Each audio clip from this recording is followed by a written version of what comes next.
मुख्यमंत्री ने 15 दिनों के अंदर मैया सम्मान योजना के लाभुकों का सत्यापन करने का दिया निर्देश। पेयजल संकट से निपटने के लिए अधिकारियों को गंभीरता दिखाने को कहा। कल्याण मंत्री चमरा लिंडा ने रांची में स्कूल का किया निरीक्षण। कहा, राज्य भर में छात्राओं के लिए उपलब्ध कराई जाएगी सुरक्षित, सुविधाजनक और आधुनिक आवासीय व्यवस्था। धनबाद के चिरकुंडा में अमर रवानी के 3 ठिकानों पर एनआईए की छापेमारी। 8 बोरा अमोनियम नाइट्रेट, 98 पेटी जिलेटिन समेत कई विस्फोटक बरामद। और जैन धर्म के 24वें तीर्थंकर भगवान महावीर की जयंती आज। झारखंड समेत देश भर में विभिन्न कार्यक्रमों का आयोजन। राष्ट्रपति, प्रधानमंत्री, राज्यपाल और मुख्यमंत्री ने दी बधाई।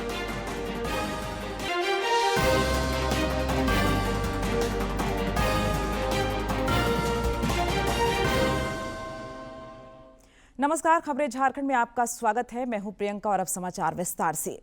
राज्यपाल संतोष कुमार गंगवार ने आधी आबादी के सशक्तिकरण पर जोर दिया है।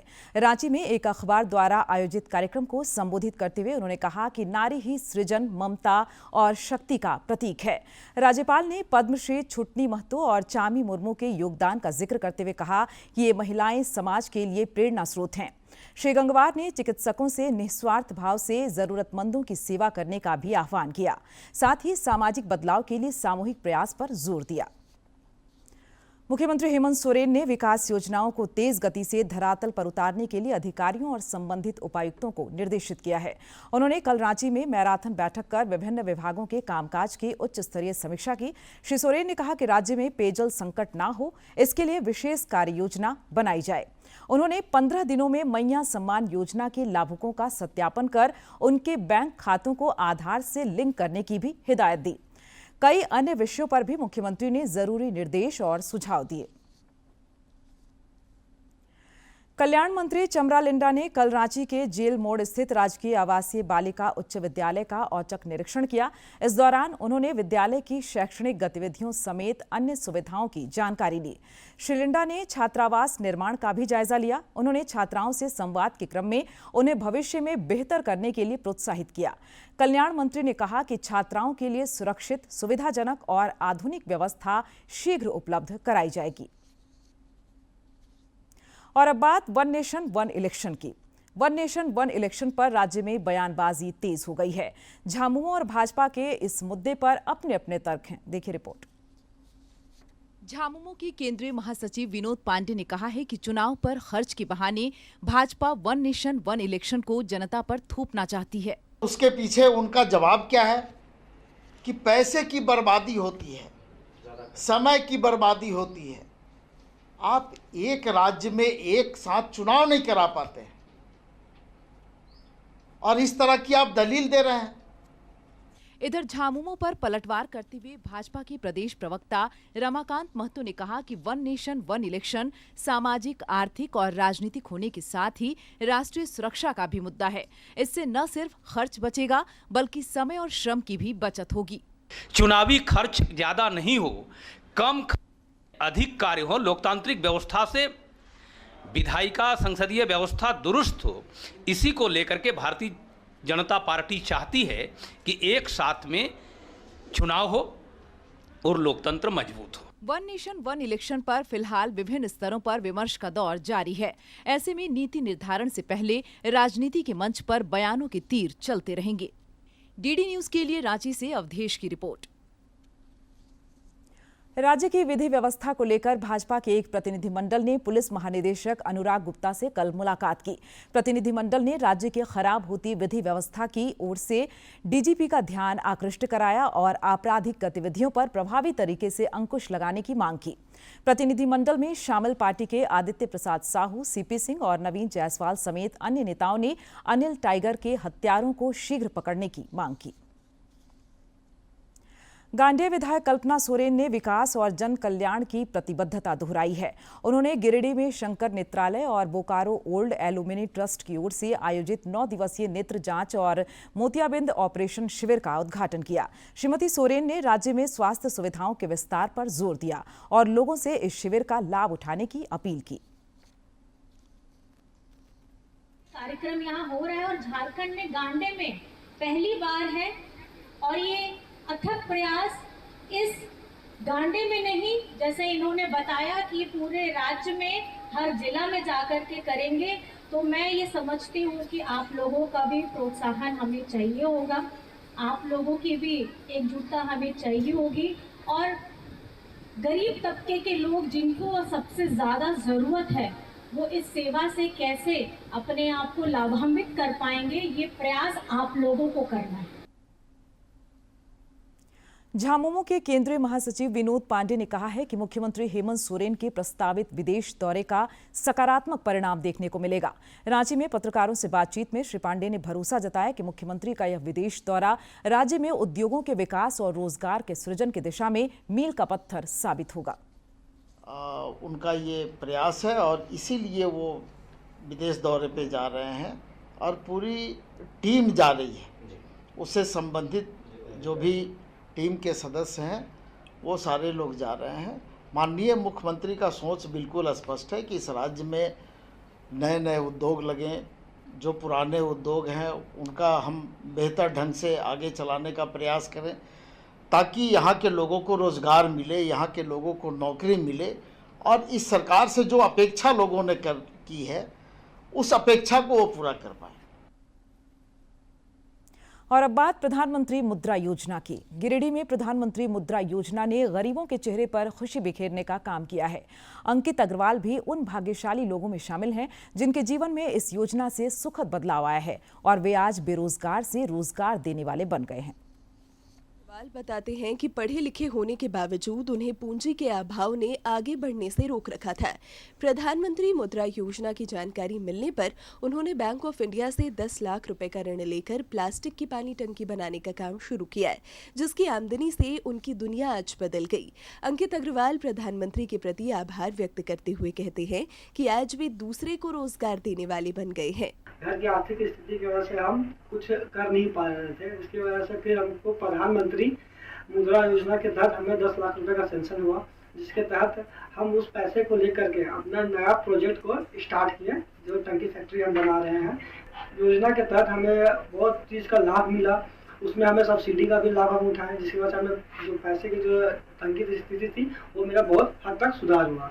अंकित के भाई रोहित अग्रवाल कहते हैं कि सरकार के इस प्रयास से उनके परिवार की आर्थिक सामाजिक प्रतिष्ठा में वृद्धि हुई है।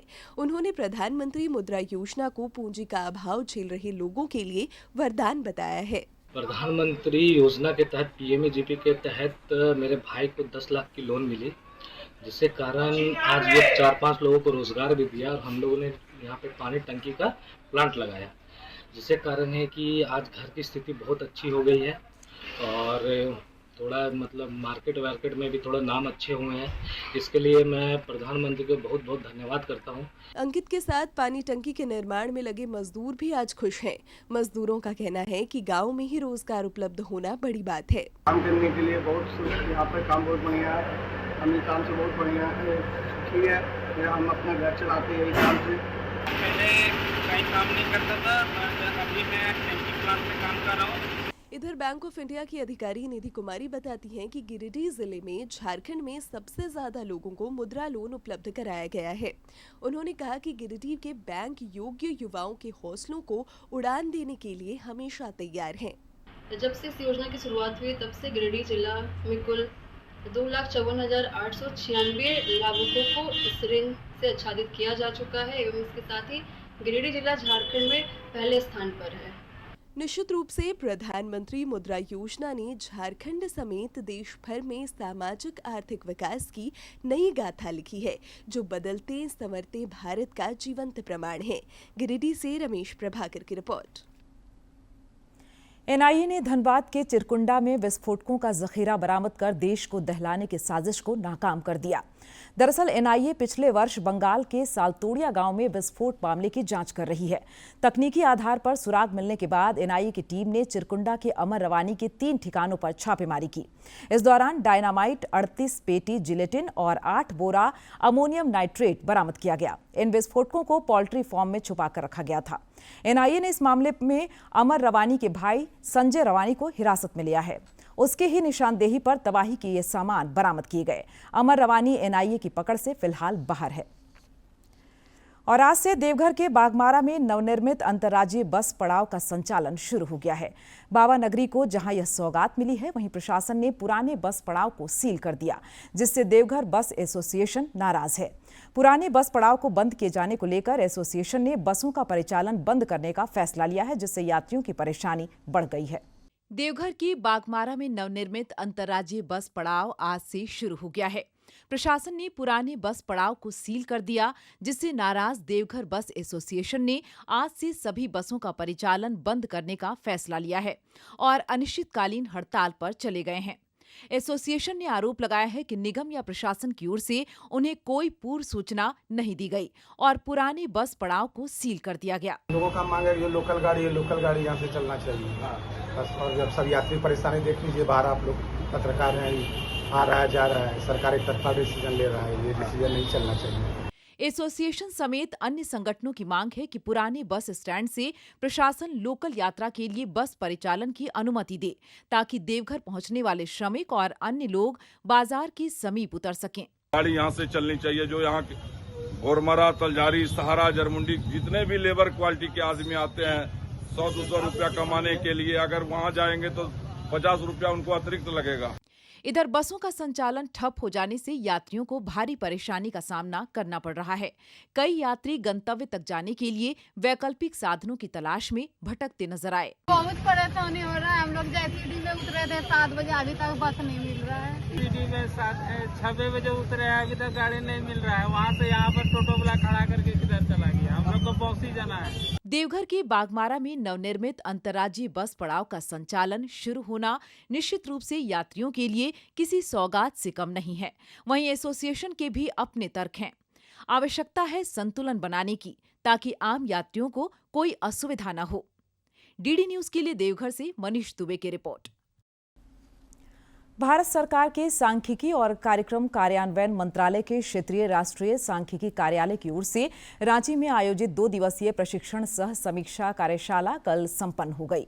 कार्यशाला के दूसरे दिन शिक्षा के क्षेत्र में सर्वेक्षण विषय पर प्रश्नोत्तरी का आयोजन हुआ। मौके पर विभाग के क्षेत्रीय प्रमुख उप महानिदेशक विनीत कुमार ने कहा कि शिक्षा पर सर्वेक्षण का मुख्य उद्देश्य परिवारों द्वारा शिक्षा पर किए गए खर्च का आकलन करना है। उन्होंने लोगों से सर्वेक्षण से जुड़े कर्मियों को अपेक्षित सहयोग करने का भी आग्रह किया।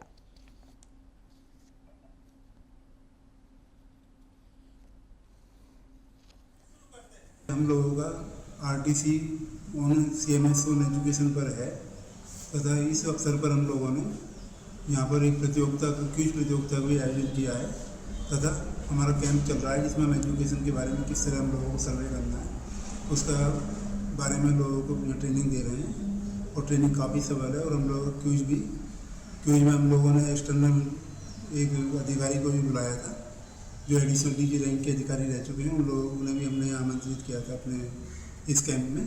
तो क्विज का भी आयोजन भी सफलतापूर्वक हुआ और हैंड्स ऑन ट्रेनिंग का भी हमने आज आयोजन किया है। रामगढ़ छावनी परिषद अस्पताल में रक्तदान शिविर का आयोजन हुआ। Jharkhand medical laboratory technologist association की जिला इकाई की पहल पर आयोजित इस महादान में लोगों ने बढ़ चढ़कर हिस्सा लिया। परिषद अस्पताल में आयोजित रक्तदान शिविर में जिले के सुदूरवर्ती क्षेत्र से भी रक्तदाताओं ने आकर रक्तदान किया और सबों को इसके लिए प्रेरित किया। गर्व फील होता है जब रक्तदान करते हैं, क्योंकि लगता है कि मैंने जीवन में कुछ अच्छा काम किया है। सिविल सर्जन डॉक्टर महालक्ष्मी प्रसाद ने बताया कि रामगढ़ में सड़क दुर्घटना और थैलेसीमिया के मरीजों के कारण ब्लड की जरूरत ज्यादा पड़ती है। ऐसे में शिविर का आयोजन सराहनीय पहल है। अच्छा है, मुझे लगा नहीं था कि मतलब इतना अच्छा होगा, बट महिलाएं भी आ रही हैं आगे, तो मुझे काफी खुशी हो रही है और मैं तो हर महीने और हर वक्त कर रही हूं। इस मौके पर शिविर के आयोजक सह Jharkhand medical laboratory technologist association Ramgarh इकाई के अध्यक्ष आर्यन दुबे ने बताया कि जरूरतमंद मरीजों के लिए सुरक्षित रक्त की उपलब्धता सुनिश्चित करने के लिए शिविर का आयोजन किया गया। 15 स्टेट्स में फैलने के बाद हम लोग इंटरनेशनल जाएंगे, बांग्लादेश, अफ्रीका भी कवर करने वाले हैं। ये ब्लड बैंक में हम लोगों ने ये ऑर्गेनाइज किया है ब्लड डोनेशन के लिए, और हम चाहते हैं कि जरूरतमंदों को इसका लाभ मिले। रक्तदान को महादान की संज्ञा दी जाती है। इतनी तरक्की के बावजूद आज भी रक्त का कोई विकल्प नहीं है। ऐसे में मानवता के नाते रक्तदान की पुनीत कार्य में सबों की भागीदारी जरूरी है। डीडी न्यूज के लिए रामगढ़ से के तिवारी की रिपोर्ट। झारखंड राज्य हज कमेटी के निर्देश पर पलामू मेदिनीनगर के 6 मुहान स्थित जामा मस्जिद में हज यात्रियों को प्रशिक्षण दिया गया। कार्यपालक पदाधिकारी आफ्ताब आलम ने हज यात्रियों को प्रशिक्षण दिया और आज़मीन हज की जरूरी बातें बताई। इस वर्ष पलामू और लातेहार से 32 लोग हज यात्रा पर जाएंगे।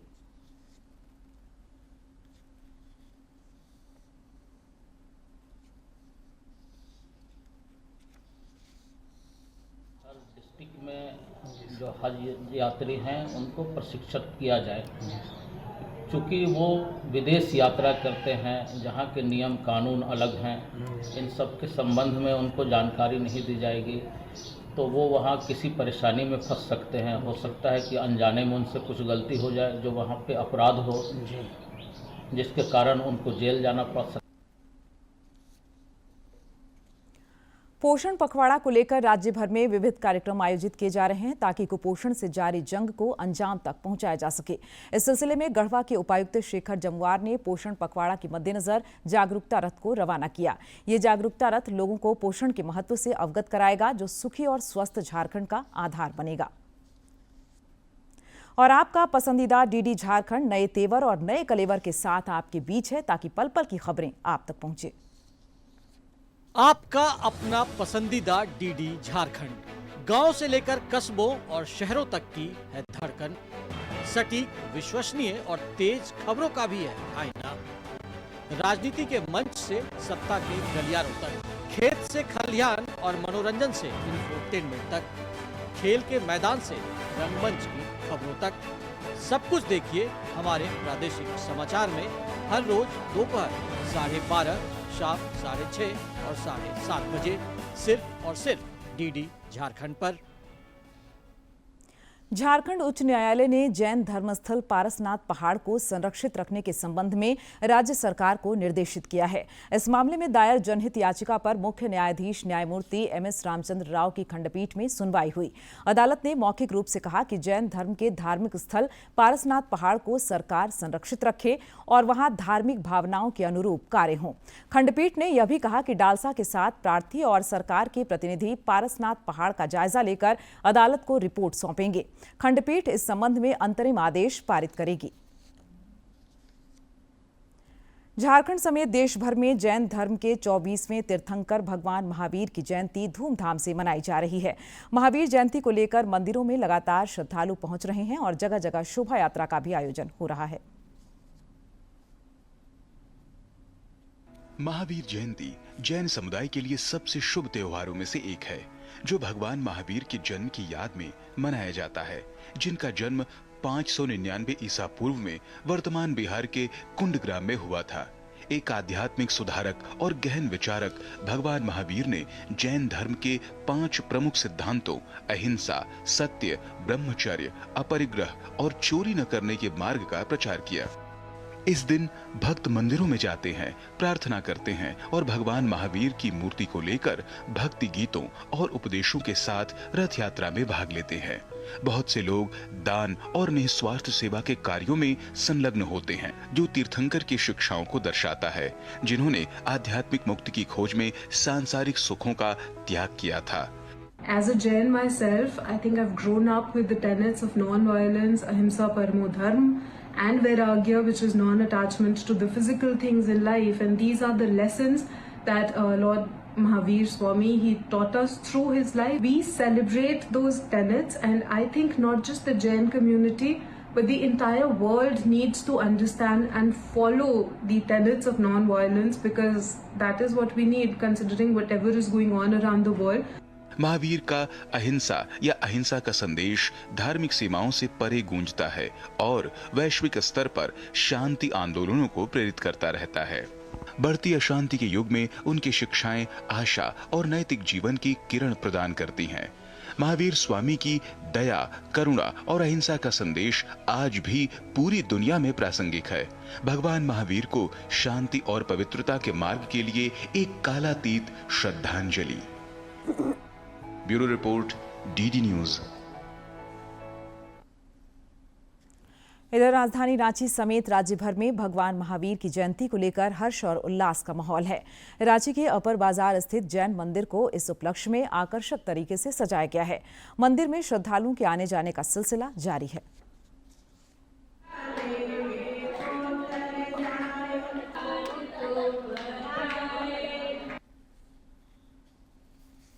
राष्ट्रपति द्रौपदी मुर्मू ने देशवासियों को भगवान महावीर जयंती की बधाई और शुभकामनाएं दी हैं। कि महावीर जयंती के पावन अवसर पर मैं सभी देशवासियों, विशेषकर जैन भाई बहनों को बधाई एवं शुभकामनाएं देती हूं। अहिंसा और करुणा के प्रतीक भगवान महावीर ने अहिंसा परमो धर्म के संदेश के माध्यम से मानवता को एक नया मार्ग दिखाया, जिसका अर्थ है अहिंसा ही सर्वोच्च धर्म है। महावीर जयंती हमें आध्यात्मिकता के मार्ग पर चलने और सादगी, दया और भौतिक संपत्ति और इच्छाओं से वैराग्य के मूल्यों को अपनाने का संदेश देती है। आइए हम भगवान महावीर की शिक्षाओं को अपने जीवन में आत्मसात करें और समाज में शांति, अहिंसा और सद्भाव को बढ़ावा दें। प्रधानमंत्री नरेंद्र मोदी ने भी भगवान महावीर जयंती की देशवासियों को हार्दिक शुभकामनाएं दी हैं। कि हम सभी भगवान महावीर को नमन करते हैं, जिन्होंने हमेशा अहिंसा, सत्य और करुणा पर जोर दिया। उनके आदर्श दुनिया भर के अनगिनत लोगों को शक्ति देते हैं। उनकी शिक्षाओं को जैन समुदाय ने खूबसूरती से संरक्षित और प्रचारित किया है। भगवान महावीर से प्रेरित होकर उन्होंने जीवन के विभिन्न क्षेत्रों में उत्कृष्टता हासिल की और समाज के कल्याण में योगदान दिया। हमारी सरकार हमेशा भगवान महावीर के दृष्टिकोण को पूरा करने के लिए काम करेगी। पिछले साल हमने प्राकृत को शास्त्रीय भाषा का दर्जा दिया, जिसकी बहुत सराहना हुई। प्रधानमंत्री ने इसके साथ राज्यपाल संतोष कुमार गंगवार और मुख्यमंत्री हेमंत सोरेन ने भी इस पावन अवसर पर लोगों से भगवान महावीर के उपदेशों और आदर्शों को आत्मसात करने का आह्वान किया है। उन्होंने अपने संदेश में कहा कि सत्य, अहिंसा, करुणा और सामाजिक सद्भाव के संदेश सदैव मानवता के पथ प्रदर्शक बने रहेंगे। केंद्रीय मंत्री अन्नपूर्णा देवी और राज्य मंत्री संजय सेठ समेत अन्य राजनेताओं ने भी महावीर जयंती की शुभकामनाएं दी हैं। कोडरमा जिले में इन दिनों जंगली हाथियों के झुंड ने उत्पात मचा रखा है, जिससे ग्रामीण दहशत में हैं। बताया जा रहा है कि कई इलाकों में 25 से 30 हाथियों का झुंड विचरण कर रहा है, जो फसलों और घरों को नुकसान पहुंचा रहा है। कोडरमा के मरकच्चो, जयनगर, डोमचांच समेत कई प्रखंड के लोग जंगली हाथियों के उत्पात से दहशत में हैं। ये हाथी लगातार लोगों को आर्थिक क्षति पहुंचा रहे हैं। डोमचांच प्रखंड के बेलाटाड़ के प्रभावित ग्रामीणों की माने तो हाथियों ने आधा दर्जन घरों को क्षतिग्रस्त किया है और सैकड़ों एकड़ में लगी फसल को रौंदकर बर्बाद कर दिया है। बड़ा चारा से खत्म कर दिया, आलू 4-5 बोरा है से खत्म कर दिया, पवाज वाले 2 बोरा से खत्म कर दिया, और घरा तोड़ दिया है। हाथी आने पर जने तोड़ने ताड़ने चालू कर दिया। जब तोड़ने ताड़ने चालू किया तो 10 कम से 12-13 बोरा आलू था, 10 पटा चावल था और 200 कम से 300 केजी मतलब मकई था और चावल था कम से 10 पटा से। 10 मार्च से हाथियों का झुंड कोडरमा के मरकच्चो, जयनगर, डोमचांच में विचरण कर रहा है। ये हाथी रात के समय घर और फसलों को नुकसान पहुंचा रहे हैं। वन प्रमंडल पदाधिकारी सौमित्र शुक्ल ने कहा कि हाथियों को गांव से जंगलों की ओर खदेड़ने के लिए 18 लोगों की क्यूआरटी टीम बनाई गई है, जो मुस्तैद है। 10 मार्च से हाथी कोडरमा में प्रवेश किया था। कि ग्रुप है 25 से 30 हाथियों का ये ग्रुप है और इसमें कुछ बच्चे भी हैं और लगातार इनकी मॉनिटरिंग की जा रही है कि ये किसी भी गांव में प्रवेश ना करें और इनको हम लोग कोशिश कर रहे हैं कि ये फॉरेस्ट में ही इनको ड्राइव किया जाए। जंगली हाथियों के झुंड से लोग दहशत के माहौल में जीने को मजबूर हैं और हाथी लगातार लोगों को आर्थिक नुकसान पहुंचा रहे हैं। हालांकि हाथियों के लिए एक अलग कॉरिडोर बनाने का प्रस्ताव सरकार के पास भेजा गया है, ताकि हाथी सुरक्षित रहें और लोगों को नुकसान न पहुंचाएं। डीडी न्यूज के लिए कोडरमा से गजेंद्र बिहारी की रिपोर्ट। और अब खबरें खेल के मैदान से। सिमडेगा की टीम छत्तीसगढ़ के बिलासपुर में चल रहे ऑल इंडिया महिला हॉकी के सेमीफाइनल में पहुंच गई है। सिमडेगा की टीम ने अपने तीसरे मैच में steel plant sports board Delhi को एकतरफा मुकाबले में 9-0 से पराजित कर सेमीफाइनल में जगह बनाई। नेशनल स्कूल गेम्स चैंपियनशिप में झारखंड के भारोत्तोलक निखिलेश लकड़ा और ओम कुमार ने पदक जीतकर राज्य का मान बढ़ाया है। मणिपुर के इम्फाल में आयोजित स्कूल गेम्स चैंपियनशिप के तहत निखिलेश लकड़ा ने 49 किलोग्राम भार वर्ग में कुल 184 किलोग्राम वजन उठाकर स्वर्ण पदक पर कब्जा जमाया। वहीं ओम कुमार ने 61 किलोग्राम भार वर्ग में रजत पदक हासिल किया। झारखंड की प्रियंका लूथरा का चयन भारतीय महिला अंडर 19 क्रिकेट प्रशिक्षण शिविर के लिए हुआ है। यह शिविर चंडीगढ़ के मोहाली स्टेडियम में 25 अप्रैल से 21 मई तक आयोजित होगा। रुक कर लेते मौसम का। राज्य में मौसम के बदले मिजाज से बढ़ती गर्मी पर थोड़ी लगाम लगी है। मौसम विज्ञान केंद्र रांची के वैज्ञानिक ने बताया कि 15 अप्रैल तक राज्य के कई इलाकों में बारिश की संभावना है। आज राज्य के उत्तरी हिस्सों में ओलावृष्टि की भी आशंका है। 13 अप्रैल तक तेज हवाओं के चलने और वज्रपात को लेकर येलो अलर्ट भी जारी किया गया है। रांची और आसपास के क्षेत्र में अगले 15 अप्रैल तक आकाश में आंशिक रूप से बादल छाए रह सकते हैं और गरज के साथ बारिश की भी संभावना है। उधर कोडरमा के मरकच्चों में कल आसमानी बिजली का कहर देखने को मिला। ललका पानी गांव स्थित एक निजी स्कूल में दोपहर के समय वज्रपात की घटना में 9 छात्राएं बेहोश हो गईं, जिन्हें इलाज के लिए सामुदायिक स्वास्थ्य केंद्र पहुंचाया गया। बताया जा रहा है कि स्कूल में पढ़ाई चल रही थी। इसी दौरान बारिश और जोर की आवाज के साथ वज्रपात हुआ। इसके बाद अलग अलग कक्षाओं में एक के बाद एक 9 छात्राएं बेहोश होकर गिर पड़ीं। चिकित्सकों ने छात्राओं को खतरे से बाहर बताया है। ऐसा कोई नहीं है। एक बच्ची को पैर में थोड़ा सा चलने फिरने में दिक्कत हो रहा है, बाकी सारे बच्चे खतरे से बाहर हैं, सब नॉर्मल हैं। 12 बजे के करीब मेरे CSC मरकच्चों में कुछ 9 बच्चे वज्रपात से घायल हो गए। मेरा CSC मरकच्चों में इलाज के लिए आए थे। उनका समुचित इलाज कराया गया और सभी बच्चों को एडमिट करके इलाज हम लोग कर रहे हैं और सभी बच्चे खतरे से बाहर हैं। सभी किसी को कुछ चोट वगैरह ज़्यादा लगा नहीं है। बच्चा थोड़ा डरा हुआ है और कोई दिक्कत की बात नहीं है। और अब योग से जुड़ी खबर। योग हमारे दिनचर्या का हिस्सा बन चुका है। भारत में इसका चलन सदियों से हो रहा है, जिसे प्रधानमंत्री नरेंद्र मोदी ने अंतर्राष्ट्रीय फलक पर पहुंचा दिया है और 21 जून को अंतर्राष्ट्रीय योग दिवस के रूप में मनाया जाने लगा है। रांची में योग सीखने वालों की तादाद लगातार बढ़ रही है। आर्य प्रहलाद भगत नटराज योग संस्थान के जरिए लोगों को योगासन सिखा रहे हैं। एक रिपोर्ट। भारत में योग का इतिहास सदियों पुराना रहा है, जिसने लोगों के जीवन में वैश्विक स्तर पर जगह बना ली है। रांची के आर्य प्रहलाद भगत बीते 10 वर्षों से योग प्रशिक्षक की भूमिका निभा रहे हैं। प्रहलाद ने नटराज योग संस्थान की आधारशिला रखी, जहां योग, आयुर्वेद, पंचकर्म और आयुर्वेदिक चिकित्सा करते हैं।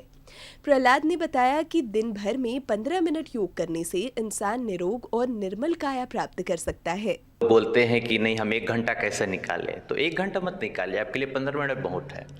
आप अगर ऑफिस पर्सन हैं या फिर हाउसवाइफ हैं और आपको टाइम नहीं मिल रहा है बच्चों के कारण, फैमिली के कारण, तो आप 15 मिनट भी निकाल कर योग कर सकते हो। उसके लिए क्या करना होगा, आप बैठ जाइए नॉर्मल, कम से कम 2 बार सूर्य नमस्कार ही कर लीजिए। सूर्य नमस्कार बहुत सरल अभ्यास है, आपको कहीं से भी मिल जाएगा, आप किसी भी योग शिक्षक के निर्देशन में कर सकते हैं। योग प्रशिक्षक आर्य प्रहलाद के पास कई लोग योगासन की शिक्षा प्राप्त करने आते हैं। उनमें से कुछ लोगों ने बताया कि नियमित रूप से योग करने से स्वास्थ्य लाभ होता है। नियमित रूप से योगासन करने से डिप्रेशन, थायराइड और रक्तचाप जैसी बीमारियों से निजात मिलता है। जब मैं यहाँ आई तो प्राणायाम करने लगे। प्राणायाम करने से हमारा एनाबोलिज्म, मेटाबोलिज्म, कैटाबोलिज्म, सारा बात पित्त कफ बैलेंस होने से सारा चीज़, और हम बहुत गुड फील करते हैं और हमारी रूटीन भी अच्छी हो गई है। जब से हम यहाँ पे ज्वाइन किए हैं, थायराइड मेरा काफ़ी कंट्रोल है, मुझे दवा नहीं खानी पड़ रही है और बॉडी पेन में भी काफ़ी हद तक फ़ायदा रहता है। लोगों का मानना है कि योग करने से शरीर और अंतरात्मा दोनों को मजबूती मिलती है। व्यस्त दिनचर्या से समय निकालकर योग, आसन और प्राणायाम करने से ज्ञानेंद्रियां जागृत होती हैं, जिसका जीवन में सकारात्मक लाभ मिलता है और शरीर में स्फूर्ति आती है। योग एक ऐसा चीज़ है कि जो हम लोग अपने शरीर को स्वस्थ रख सकते हैं। अगर हम लोग अपने शरीर को स्वस्थ रखेंगे तभी हम लोग घर, परिवार, बच्चे और बाहरी जो काम काज है वो हम लोग बखूबी निभा पाएंगे। इसीलिए सबसे पहले हम लोग को स्वस्थ रहना बहुत ज़रूरी है। योगा सिर्फ शरीर के लिए फ़ायदा नहीं होता, ये आपके अंतरात्मा के लिए भी फ़ायदेमंद होता है। ये आपके शरीर को आपके अंतरात्मा से जोड़ता है और इससे क्या होता है, आप खुश रहते हैं, आपका मन प्रसन्न रहता है, तो स्वाभाविक सी बात है कि सामने हर व्यक्ति के साथ आपका स्वभाव बहुत अच्छा बना रहता है। योग वर्तमान समय में हमारे जीवन का आधार बन गया है। विकार, तनाव और बीमारियों से मुक्ति दिलाने में योग, आसन और प्राणायाम कारगर साबित हुए हैं, जिससे योग देश दुनिया में लोकप्रियता के शिखर पर है। दूरदर्शन समाचार के लिए रांची से करणवीर की रिपोर्ट। दूरदर्शन झारखंड पर पल पल की खबरों से जुड़े रहने के लिए आप हमारे social media platform x, Facebook और यूट्यूब से जुड़ सकती हैं, क्योंकि खबरों से जितना बाखबर रहना जरूरी है, उससे ज्यादा जरूरी है सटीक, संतुलित और निष्पक्ष समाचार। हमारा एक्स हैंडल है @DD News रांची और फेसबुक पेज है DD News झारखंड। आप हमें YouTube channel Jharkhand DD News पर भी देख और सुन सकते हैं। और अब अंत में मुख्य समाचार एक बार फिर।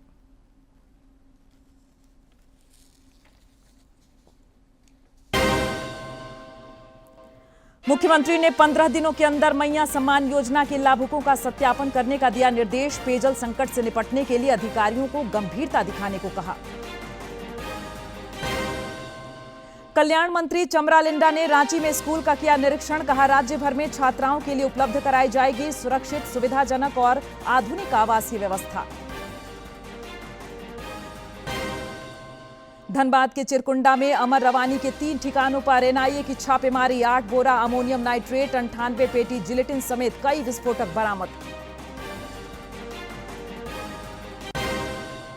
और जैन धर्म के 24वें तीर्थंकर भगवान महावीर की जयंती आज। झारखंड समेत देश भर में विभिन्न कार्यक्रमों का आयोजन। राष्ट्रपति, प्रधानमंत्री, राज्यपाल और मुख्यमंत्री ने दी बधाई।